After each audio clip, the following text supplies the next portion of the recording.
In the year 800 AD, on Christmas Day, inside St. Peter's Basilica in Rome, a golden crown was placed upon the head of a man who couldn't even write his own name. That man would become the Emperor of the Romans, 400 years after Rome had fallen. His name was Charlemagne, Charles the Great, and he didn't just conquer kingdoms, he rebuilt the idea of Europe itself. You left that part out, forgotten moments in history. When Charlemagne was born in 747 AD, Europe was shattered. The Western Roman Empire had collapsed centuries before, leaving only scattered tribes, Franks, Lombards, Saxons, Avars, each clawing for power. His father, Pepin the Short, became king of the Franks in 751 with the blessing of Pope Zachary. When Pepin died in 768, his sons Charlemagne and Charles inherited the realm, two brothers, one crown. 3 years later, Charlemagne died suddenly. Charles ruled alone, and Europe found its first real leader in centuries. Over the next 4 decades, Charlemagne waged more than 50 campaigns. He expanded his realm from the Pyrenees to the Danube, the largest Western empire since ancient Rome. But his fiercest war was against the Saxons, pagans who refused baptism. It dragged on for 30 years. In 782 AD, after a rebellion, Charlemagne ordered the massacre of Verdun, 4,500 Saxons executed for rejecting Christianity. He called it salvation. His enemies called it annihilation. By 774, Charlemagne conquered the Lombard kingdom of northern Italy, becoming both king of the Franks and king of the Lombards. When Pope Leo III was attacked by Roman nobles in 799, Charlemagne came to his rescue. A year later, Leo repaid him, in the most dramatic way imaginable.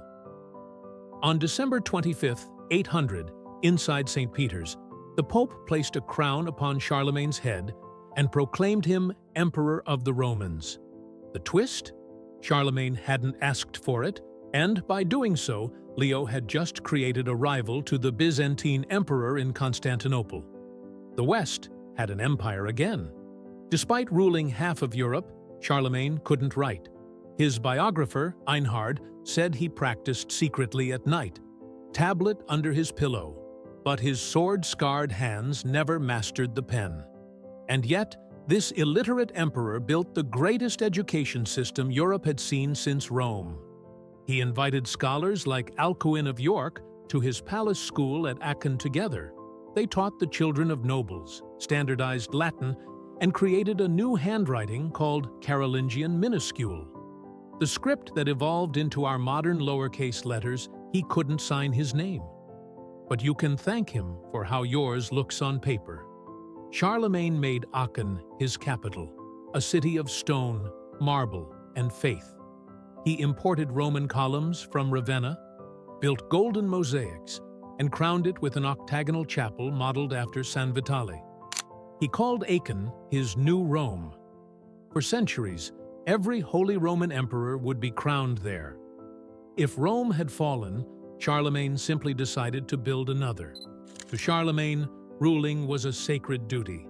He saw himself as God's servant, protector of the church, guardian of order.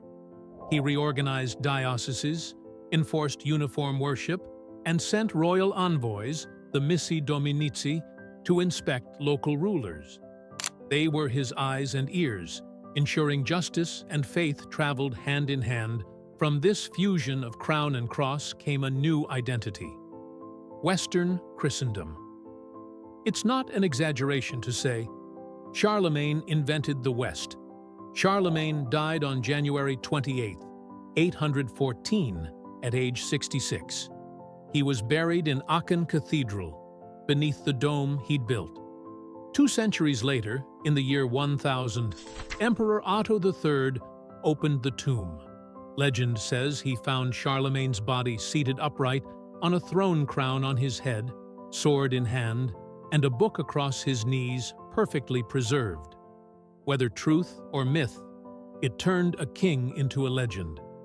By the 12th century, some even called him a saint. And for the next 1,000 years, rulers from Napoleon to Hitler would claim to be his heir. Through centuries of royal intermarriage, Charlemagne's bloodline spread everywhere. Geneticists now estimate that more than 80% of Europeans of Western descent descend from him, statistically speaking. If your family's been in Europe a while, you're probably related to Charlemagne. After his death, his empire fractured. By 843, his grandsons divided it in the Treaty of Verdun, forming the roots of France, Germany, and Italy.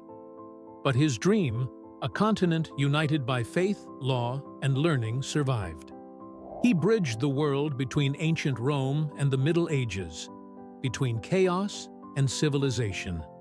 He was a barbarian who became an emperor, an illiterate man who taught Europe to read, a warrior who believed knowledge was power. When people say Europe rose from the ashes of Rome, what they really mean is that one man rebuilt it. His name was Charlemagne. Subscribe to You Left That Part Out for more.